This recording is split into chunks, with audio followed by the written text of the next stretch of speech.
Time marches on to episode 12 of More Fun Talking Retro, and I was, as near as I can tell, about 12 years old when I was giving my first computer, the humble to a fault ZX81. And it's as good an event as any to point at and say, this is where all of this began. And the beginning of things is always an important subject when dealing with nostalgia. It's something we'll be getting into with our guest. A guest I'm glad to have on today's episode, not only because he's a really nice bloke, but also because if we wait much longer, his YouTube channel will explode, and I'll be too shy to ask a superstar to come on. Polymatt, will you still talk to me when you're famous? Of course, Lee. I expect it. Hello, mate. How are you? I'm doing well. It's good to see you. Excellent. So for everybody joining us here, you might not know Polymatt because how many subs have you got now? Is it 25 odd thousand?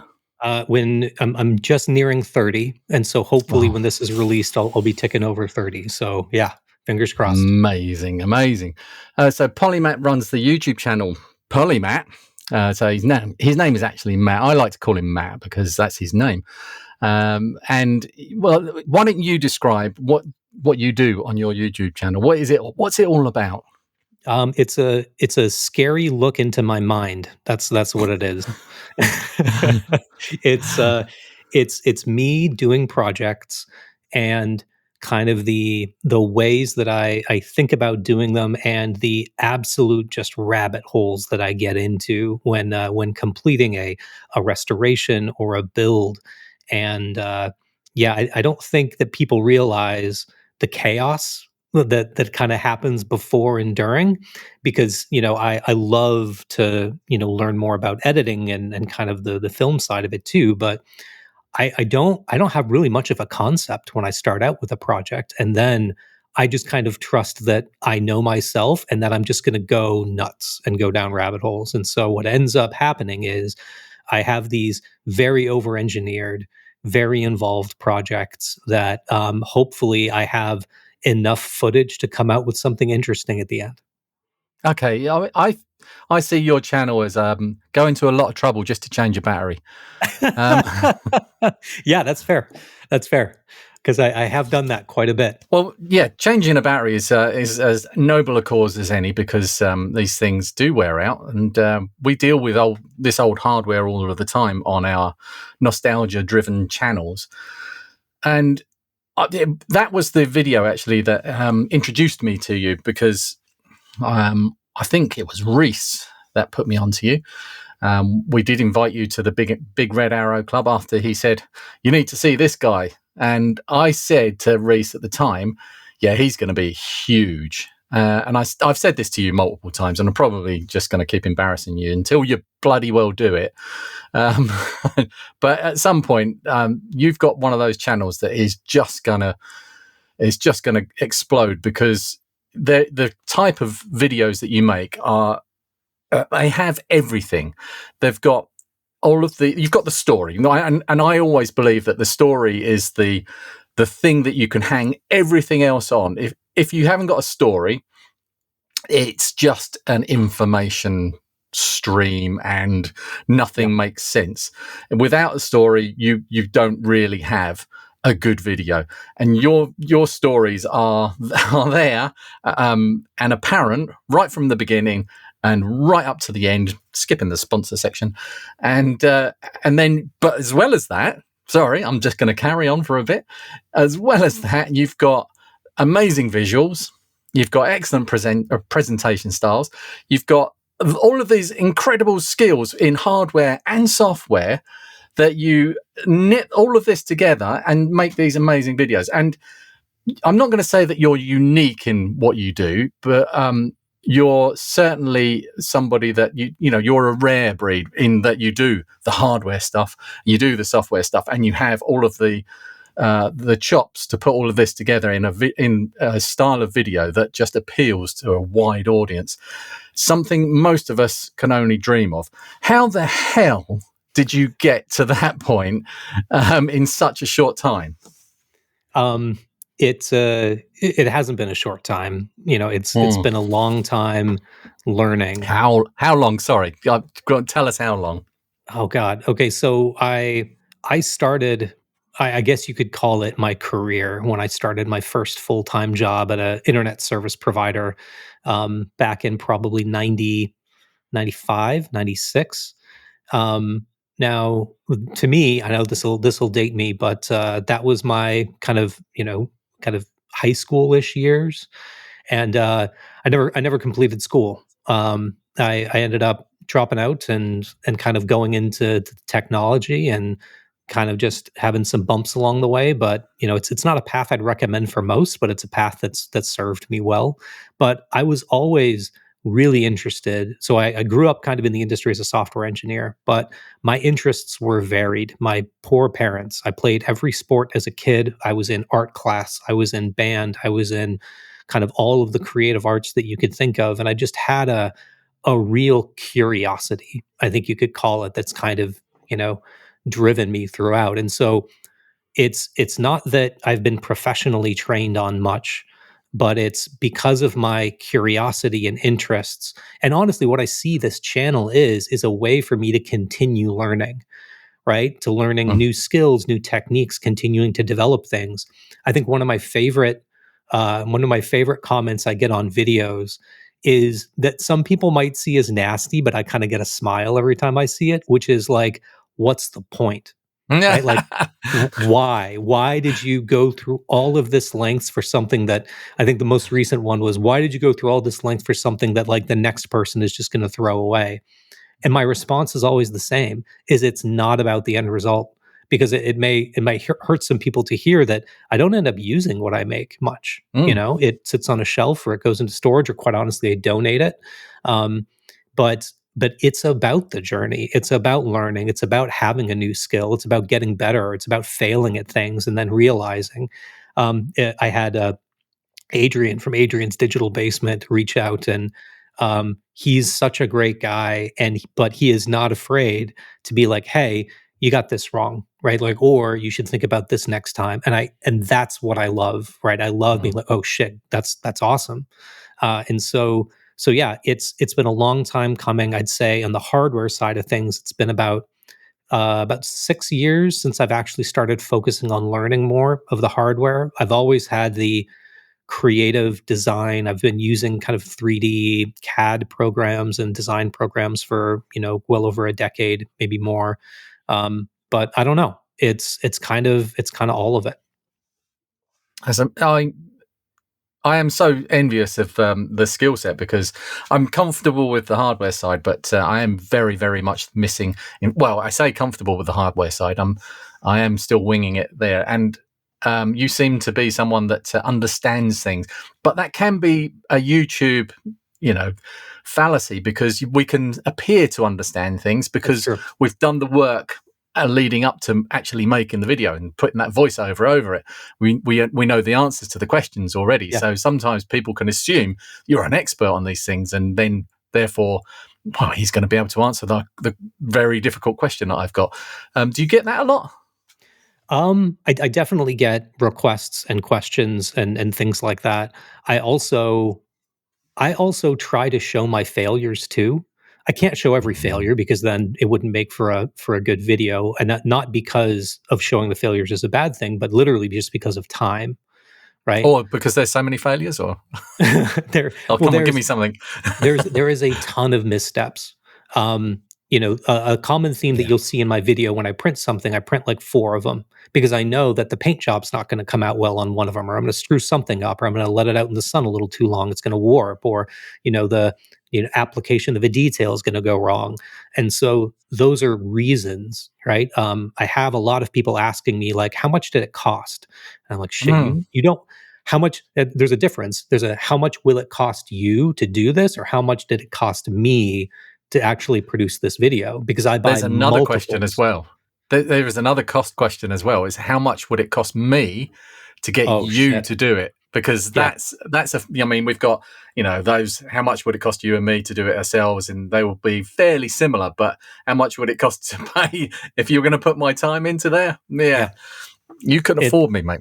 no, no, and it's not realistic. And I Yeah. and I try to I do get a little confusion sometimes because I think people think that the projects that I do, or they look at the projects that I do as something that can be productionalized. I want to be very clear. What I do is not productionalized, right? It's not built for mass manufacturing. It's not built for scale. It's not built for economies, right? It is literally like I'm a hobbyist. I'm a tinkerer. I may be a tinkerer at a little bit higher level than others, but I'm a tinkerer at the end of the day.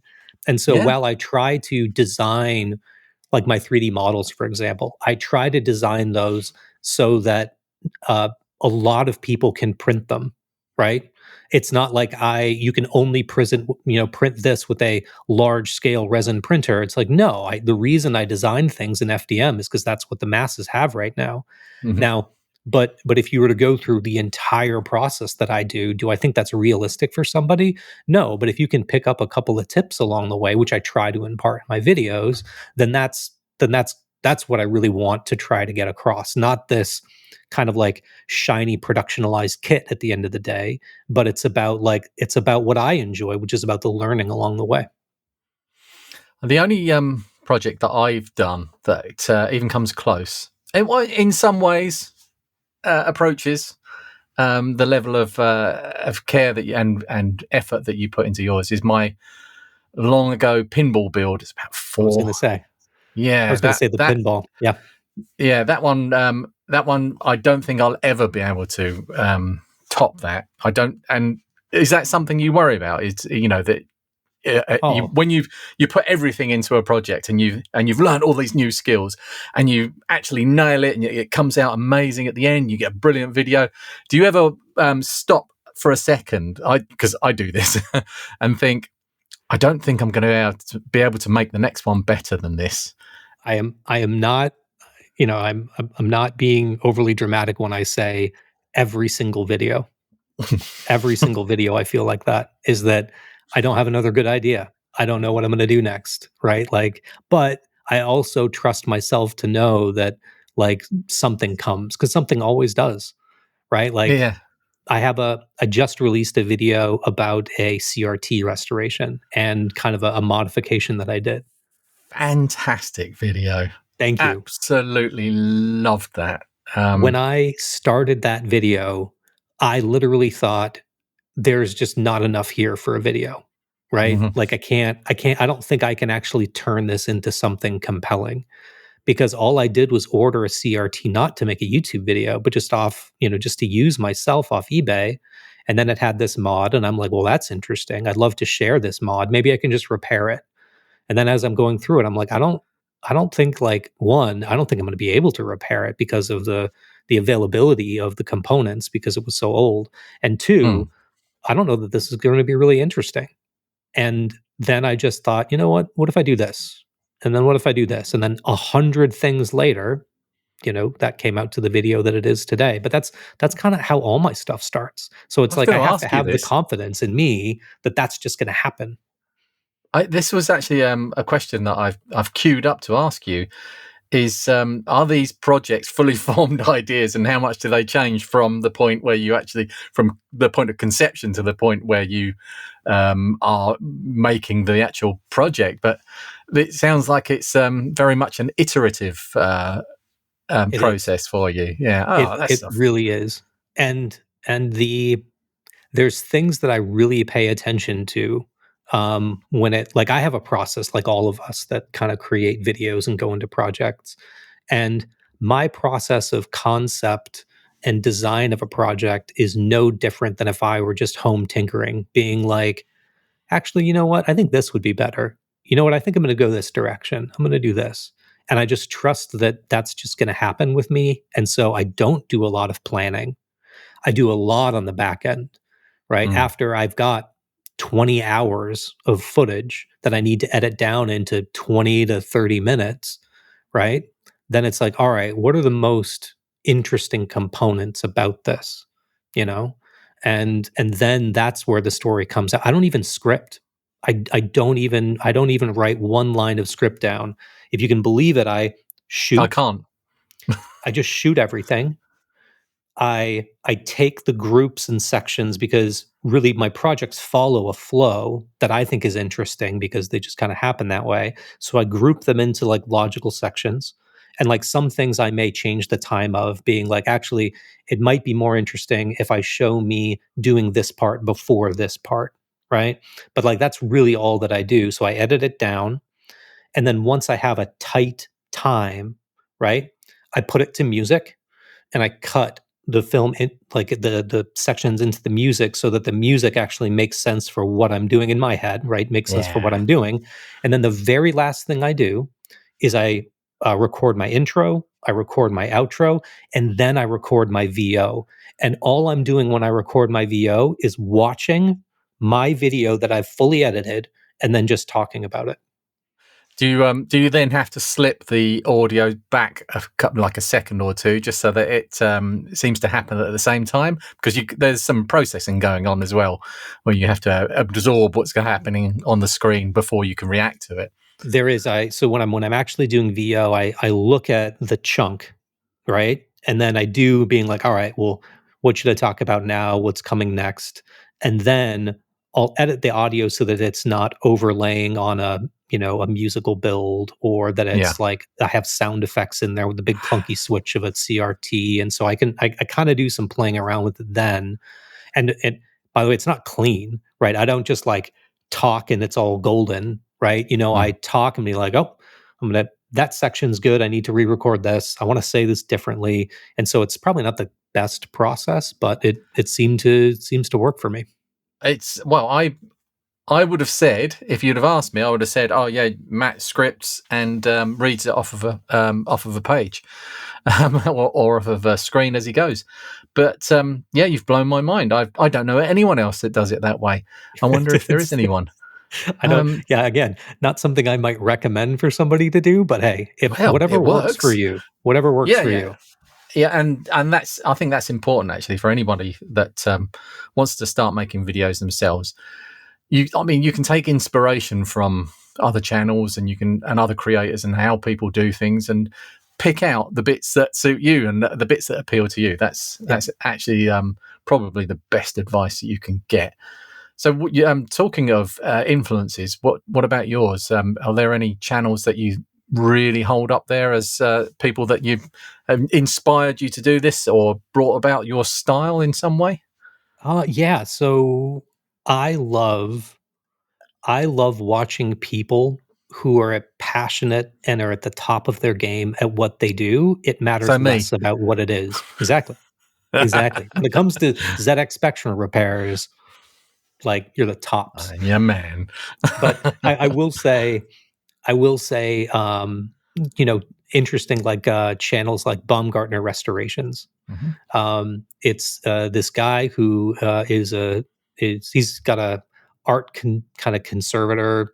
He's in Chicago, and he kind of just talks through. And it's funny that I didn't think about it directly, but he walks through conserving these beautiful pieces of art. I don't have a background in fine art. I don't have, but the way that he goes about things is so methodical, and he is so good at what he does that it's very I love to watch it in general, and it's very inspirational. And so there's channels like that are just incredible. And some of my favorite comments are people when like I have had a couple of people say like you're the Baumgartner restorations of kind of like vintage tech, and I'm just like, oh, that just makes me feel good. Um, Oh, that's nice. but also channels like Adam Savage's Tested. So for those of you who don't know, Adam Savage was on a show called The Mythbusters for a very long time. He has this really kind of storied background in special effects in the movie industry in California. He worked on Star Wars. He's worked on a number of different kind of films and commercials. And what I love about Adam is that, as a kind of a prop creator, right? He has this balance that like he knows exactly what he needs to do and where his line is on how deep he wants to go versus the fact that he just needs to get something done and make it look good for camera, Hmm. right? And he's very honest about that. And I think if I had his shop, I would love it because there's so much in there, but it's also chaos, you know? And so, but I just love people who are just passionate about what they do. And so, yeah, I mean, it's, there's a ton of them, like Um, retro ahoy. or Ahoy. His Yeah. videos, his narration, the way he tells a story, his kind of like graphic visuals are just killer. They're second to none. And it's just, yeah, I'll leave it at that. Okay, brilliant. There's well, the first one I've already forgotten the name. Baumgartner Restorations. Yeah. Right, that one I'll have to look at that, because it's often you can get really good ways or really good clues of how to make better videos from videos or from channels outside of your actual field. And one of my inspirations actually was especially when I was starting out, it's not so much now, was Pask Makes, who's a woodworker. And he's not just a woodworker, he does metalwork as well, but he used to just be a woodworker, and he will make all sorts of crazy things. He'll make a canoe and or just some furniture, but the way he goes about his business and the way he shoots these things and then narrates over it is fantastic. And I just can't miss a video that he does. Recommend his it's not Trash to Treasure, he'll get sued. It's his scrap wood challenge videos. So yeah, have a watch of those. They're fantastic. And the other thing that you said there with Adam Savage is another just brilliant, not so much YouTuber, because I wouldn't categorize him as that. He's somebody that's just been in entertainment for so long and done so much. But that workshop, honestly, it just would be my dream. Yeah, it's just, well, not so much the stuff he's made and he's put in it, but the actual facility he's got to make stuff there would be a dream. And I took, when I was putting my workshop together, a lot of inspiration from the things that he does and the way he works. So he says that you need to have tools to hand. You need to be able to just reach out and pick up a tool. Otherwise, you won't use it. You won't go looking in a drawer. That's right. First order of retrievability. Yeah, absolutely. It's key to a good workshop. It is. And that's a ritual that I do.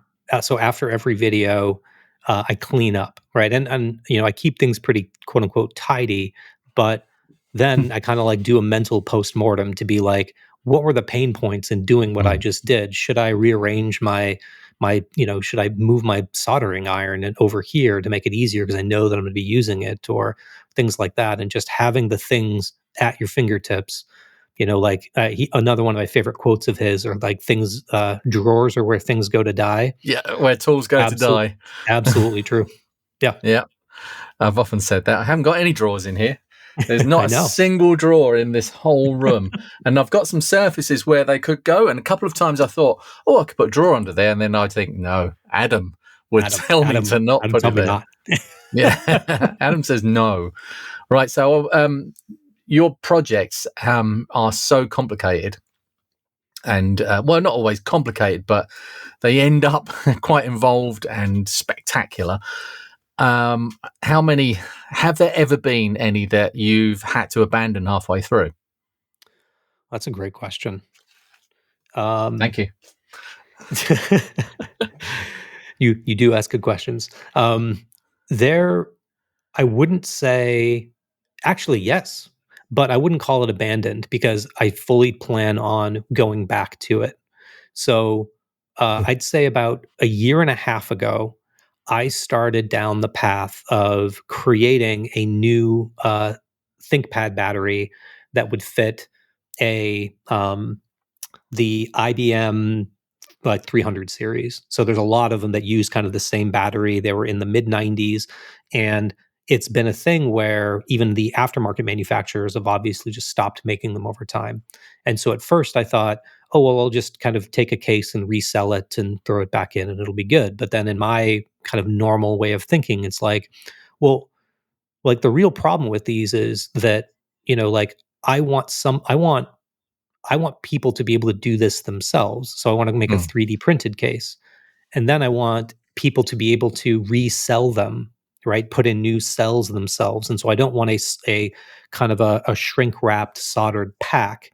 I want to use, right, actual, like, if you can go buy a battery off Amazon, right, and like, those big chunky ones that you can stick in to just put new cells in if you want to. And then I thought, oh, well, I actually want it to be chargeable when you're outside the laptop. So maybe a USB-C charger.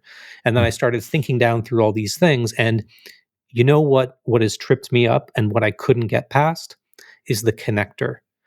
And Mm. it is a very common problem because a lot of laptops, we saw it with the Libretto one that I did, but I was actually able to make a cheap hack, which is shoving a circuit board inside the dock connector in order to get it to do what I wanted. But the battery connector on the battery side was very custom made for IBM.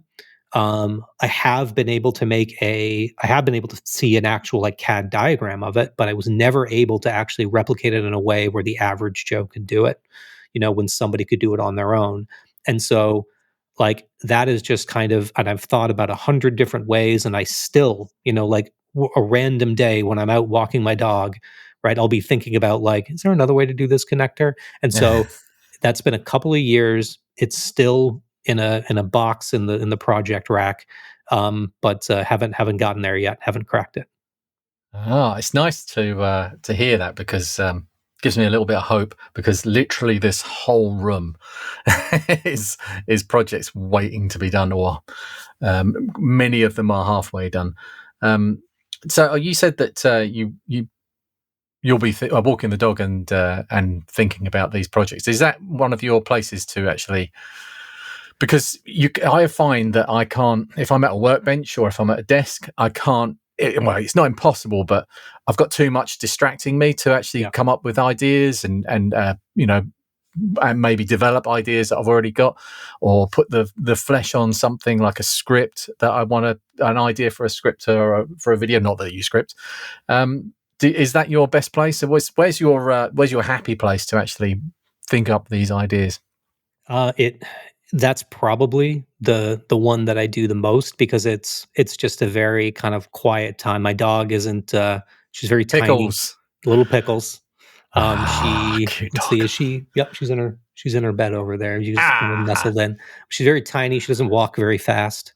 And so, it's not a jog, let's call it that way. So no, it's probably the best time that I have in order to kind of, just think about and kind of ruminate on things like that. But I will say that for me, the best time when I am just locked and I can't figure something out, and this could be for YouTube, this could be for work, this could be for something else, taking myself out of the situation and stopping actually like directing my frontal cortex on it, like if that's a thing, like Let's that's say it is. that is something that, like, I know really works for me. I need to remove myself from making myself think about it. And then kind of, my slow brain can kind of, try to kind of go back and just churn through things, and I just let myself riff, and if something comes up, I'll think about it. If it doesn't, that's fine. But yeah, removing myself from the situation really really helps with those kinds of problems. What's the best point of a project for you? Is it the moment where you can say, right, that's done, or is it the moment where you get that epiphany and say, oh, that's an amazing idea, this is going to make an amazing video? So is it at the beginning, are you front loading this, or are you going for the payoff? So, I don't think I would actually be able to get through the projects that I do if I didn't have wins along the way, right? Mm. If I didn't have like, and it's funny, I was editing my last video, and literally, I knew that the footage that I was watching was me plugging in a programmer into a newly created PCB that I hadn't even tried to program yet, right? I didn't even know if I've got the circuit like wired correctly. And you can see it kind of like ticking through, and it said upload complete. And on the very, very edge of the screen, you can see me being like, yes. And that was natural. That was 100%. And so, like, little wins along the way of like, I think I can do this, to actually getting it done is like, oh my God, it worked. But then the biggest thing for me is, like, editing is a very like tumultuous time. because like Mm. I put everything out there and it's shit. And then as I start to get it cut together, I'm like, is this going to be interesting? Like, does the music work? And then there's some point, and it's usually before I do my VO, to where I have music in, I have everything looking good, and I'm just like, oh my god, this is going to be a good video, because Mm. I don't know that that's going to happen before it actually happens, right? Because you have this stuff. I have this thing back in the back of my head that's like, am I going to need to like scrap this and take a different look, or am I going to need to go and shoot more video? Which I do. I shoot some B-roll sometimes in order to help communicate what I'm trying to say when things are on the Mhm. screen, and but the point where it's not locked, but the point where it actually I can see the end and I can see it being a good story is the big win for me. But yeah, Mm. I wouldn't be able to get through it if I didn't have the little ones along the way. Marvelous. So you don't actually. I mean, some people aim foolishly for releasing video every week. Oh What's your god. current release schedule? Let's say schedule for you. Ooh. 2 to 3 months. I'd Wow. say I'd say if I'm looking at my 3rd month and I don't have a video that's close, I get pretty stressed. Not that like, and the sponsors specifically that I take on, I'm very clear with, right? And and the ones that don't want to, like, I understand the ones that want me to commit to more or more views or more things like that. Then like We're looking at you, I Flexi Spot. that's right. Hey, sometimes it doesn't work out. And so, but the sponsors that I have and that have stuck with me are like, release when you release, right? Yeah. Like you do you, and those are the ones that are good. The ones that, because I have taken sponsorships to where like, you have to meet a launch deadline because they've got a promotion that they want you Yeah. to push. Those ones stress the hell out of me, and so Mm. I've stopped kind of doing those ones. And luckily, I found some people that like to sponsor my videos, and to quite honestly help me pay for the projects that are that are prohibitively expensive if I didn't. Excellent. So, for again, for people starting out on YouTube that want to make YouTube videos, the given message from YouTube itself is release videos as often as you can and Yeah. as fast as you can. Now, Matt, when you joined the Big Red Arrow Club Discord, you had, I think it was about 5,000 subscribers, something like that. Oh, I think I was under that. Yeah, I yeah, think it was a few thousand. Yep. Yeah, it You was. were just basically starting out, and you were just still finding your way. And some people might assume that that was 4 or 5 years ago, but that was last year. Was it? Holy crap. I think it Yeah. was last year. It might have I been think you're late right. in the year before. Yeah. And you're now 30,000 subscribers, having Yeah. released a video every 2 to 3 months. Yeah. Well, I mean, if you want to grow on YouTube these days, clearly the thing to do is make really, really good videos. Yeah. It's as simple as that. Don't get me wrong. It's always in the back of my head, because YouTube absolutely wants you to release more content, and it's always in the back of my head saying, if I could just find a way to release shorter, interesting videos faster, I would probably grow quicker. But then the other side of my brain kicks in and said, why? Like, does it Yeah. like how stressful is that going to be? Does it match up to what you kind of really want to do? Are you going to be happy with the videos that you release, and kind of all that stuff? And I think it's shown that, like, yeah, like, I've tried the shorts thing here and there. YouTube Mm. loves shorts. They love to push people to kind of make new shorts. But at the end of the day, and look, I get that YouTube is a business, and at the end of the day, they want people like enjoying the content that they see on YouTube. And so if you make compelling videos, right, then you can absolutely have, you can absolutely grow. Unfortunately, I've seen it on the other side too, right? I've seen creators that I love their work, but for some reason YouTube just hasn't decided to push them, and it's kind of baffling as to why. So having said that, like, I feel really fortunate that, for the, style that I've decided to go and the release timing, that I have gotten pushed, you know.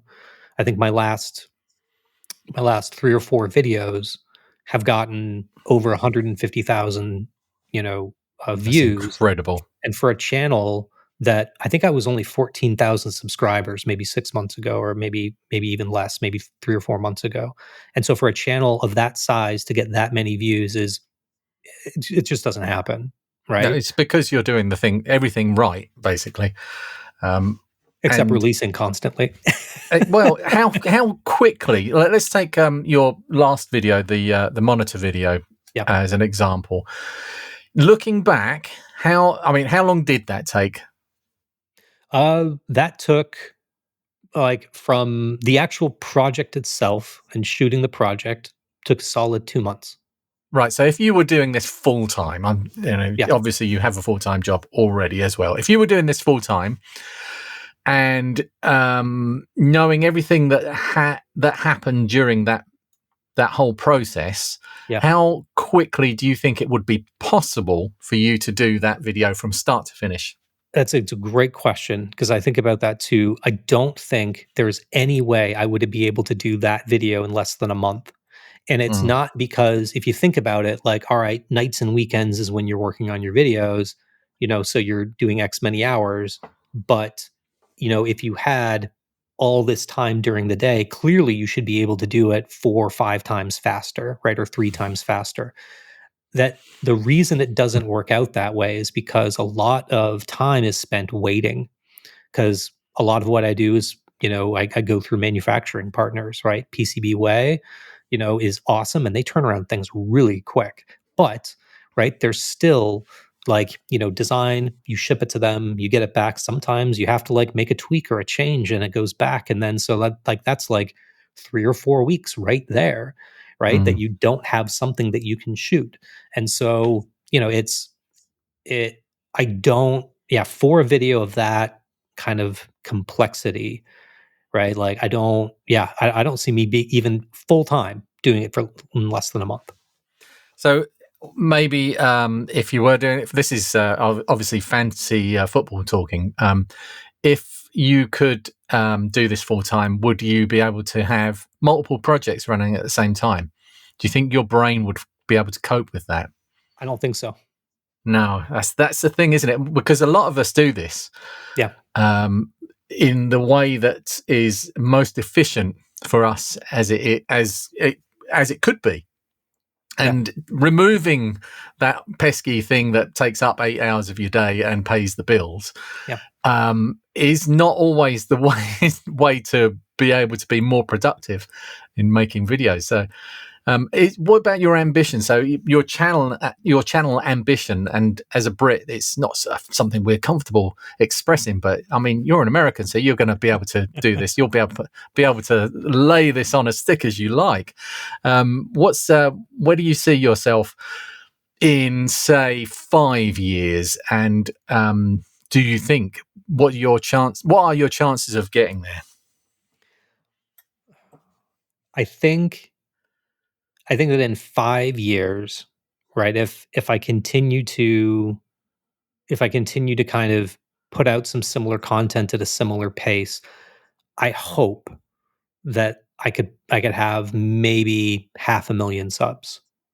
And the reason I say that is because there's always this thought of, like, what's the cap of this audience?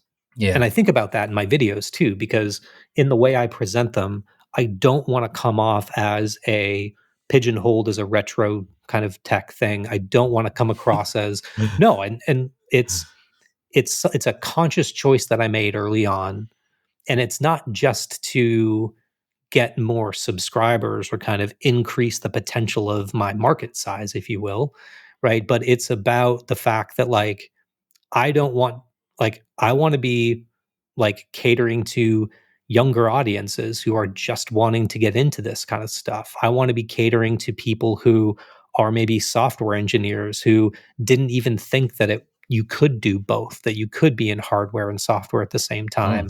Or I want to kind of give inspiration to kind of, I want to expand the reach. And so, like I see some, like, to me, some outliers are like, LGR, right? Who has a couple million subs. And I think that a lot of that is around video games, right? Which is I don't do. And Mm, so I think that you can be in retro tech, but also have your other circles that you expand out of, right? mm. Like God, Rosie's blown up when he started expanding into TV and things like that, and it's kind of amazing. So I think like my peak would probably be around a 500,000 subs. Do I think it's realistic that I get there in 5 years? I hope so. Right, but like Mm. it's not going to be me kind of grinding out new videos. I don't know. Some of this you just have to leave up to the YouTube gods and hope that it's going to resonate with people. I think you're being quite modest, actually, which surprised me. Um, I think, and I have actually said this to you before, I think you'll easily smash 1 million, and I think you'll do it before 5 years. Because these things, YouTube channels that grow like yours don't grow linearly. Yeah. They grow in big lumps as a video will come out and it will do okay, and you'll get some subscribers, and then the next one will come out and it will just catch fire, and then you'll gain 10,000 in a night and 40,000 over a month. Yeah. And that's just how it's going to be. And the bigger you are, the bigger the jumps will be. That's true. I've absolutely seen that. One of the things that I do think about though is, in order to appeal to a larger base, does my content need to be more consumable, which means more kind of simplistic? So I see, and I'm not going to name the channels, but I see some incredibly talented engineers that put out amazing projects, but their videos are 12 minutes long and they don't go into anything. They talk about the things that they do. They don't show it. They don't talk about tips. They don't talk about the electronics behind it. They don't talk about, and my worry is that that's what you need to do in order to get to 1 million. And I hope that's not the case. Okay, so I'm someone who really enjoys writing, and one of the big things that writers will always tell you is show, don't tell. And what you've just described there is exactly that. Is if you just tell people about something, that won't go in. It's not entertainment. It's not something that they will consume while sitting down watching a YouTube video or watching it on their phone, or they're not going to take that time to actually be engaged with that project if they're not emotionally attached to it in some way. And if you show people your workings, then they're much more likely to be attached. Okay, so I want to know, before we go, because we're getting towards the upper limit now, and I can't go over, for a podcast, I'm not allowed to go over, I think it's 58 minutes, because Dave, this week in Retro, Dave will get extremely jealous and he'll probably hunt you down. So I want to talk about, first of all, what's things in your, like, because this always fascinates me, in different geographies around the world, we all have different ways of connecting with people, because the way that geography is laid out for us. In where I am, I'm in a retro wasteland, even though I'm in a densely populated island. But you're in the United States of America, which is a huge area with a spread out population, but with big lumps of population. Are you in a city, or you don't have to give your address? No, I'm in a small town, and it's in California, but it's not in a place in California where there are a lot of a big retro community, and I've looked, and it's not for the chance of looking or things like that. And so it's kind of tough. And so I have met a couple of people who have the same interests, and who are, have a lot of overlapping interests, but it's not a lot. And so I think, one of the reasons why I berated Reese to let me join your club, to ask you to let me join the club, is because I was genuinely looking for a community of like-minded people that I could learn from and kind of have because Unfortunately, it's not here. Now, I used to be in Chicago, which there's a much larger community there, of course. We've got the Vintage Computer Federation, which I believe was started in Chicago. I may be getting that wrong, but there's I a think you're huge right. convention there. And so, coming out here, it was much different. And so, yeah, I've definitely been, this kind of community has been gold for me. That's marvelous. It's good that you've got someone local, Yeah. because real people are important to talk to occasionally, Yep. even though that we have the internet now. Can you imagine what this would be like without the internet? What if the internet disappeared tomorrow? What would we do? That would be rough. So you mentioned VCF then. Again, another thing that I'm super jealous about. I'm more of a jealous man than I've ever been. Even though I have lots of wonderful things, but I'm bitter and old. But yeah, VCF. I know you've been, because I've seen photos of you with Adrian and Matt D'Amico Yep. from Retrobites or Retrobites. Oh God, Retrobites TV. Retrobites TV. Right, so that's not my fault that he and John B named their channels almost identically. Almost identical. Yeah. So yeah, you've been. God, what's that like? So because there's different ones, because different parts of the country. So I've only been to Midwest, which I'm not sure if it was the original, but it was one of the early ones. That one I've been in the old venue, which was this tiny little Clarion Inn that was a absolute dump, and it was so small, and it's a food desert, so there's nothing around, right?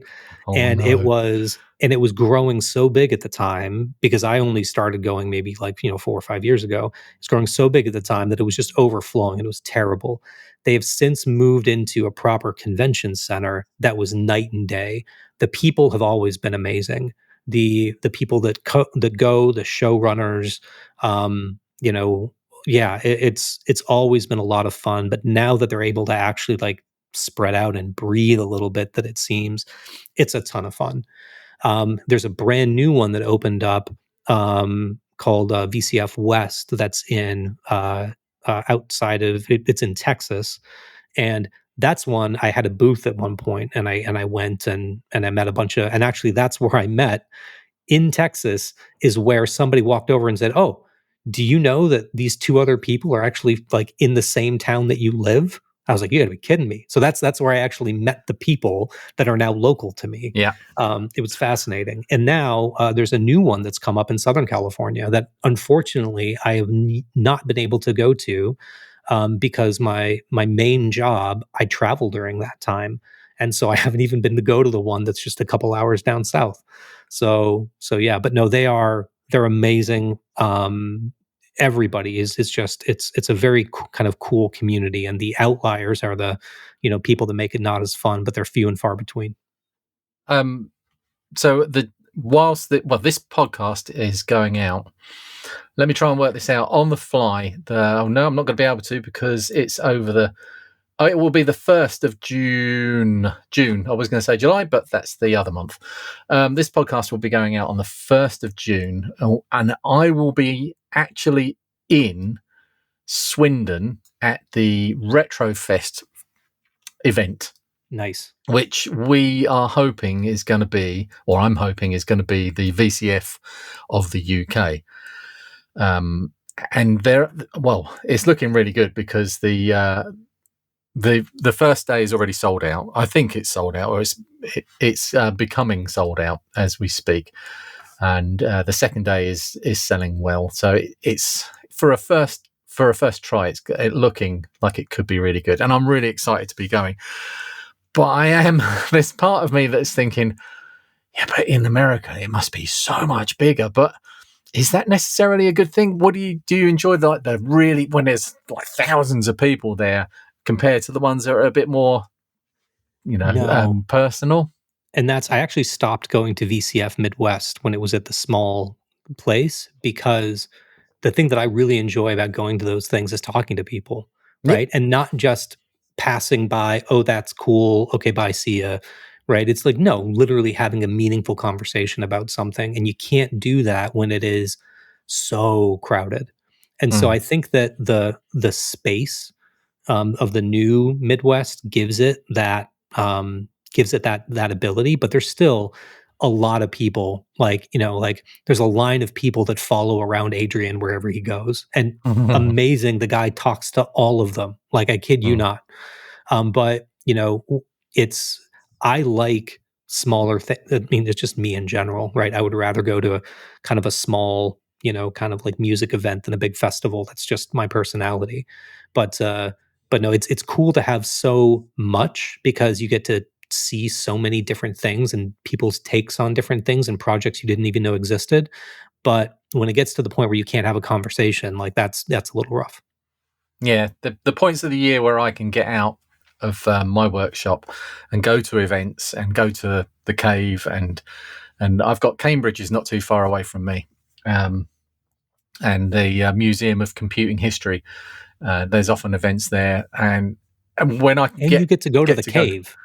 I mean, yeah, I get to go to the I cave. haven't gotten to go to the cave yet. So I just got to say. So I'm I jealous of that.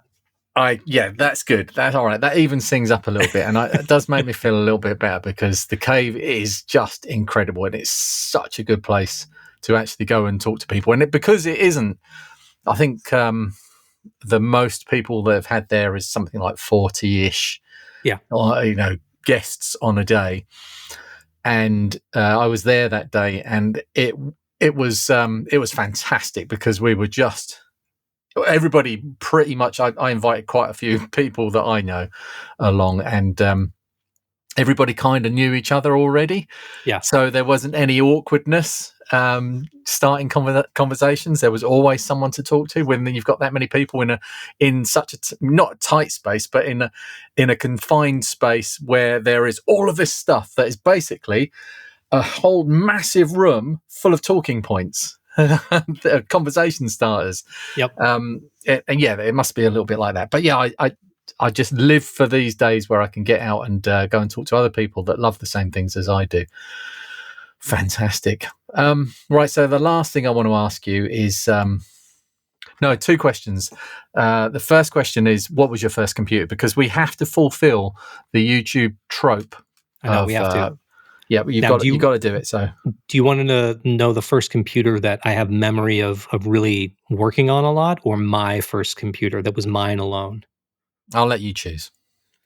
All right, so I'm going to go with mine alone because I remember my father going out and buying it for me. I was 11, and it was a digital Starion.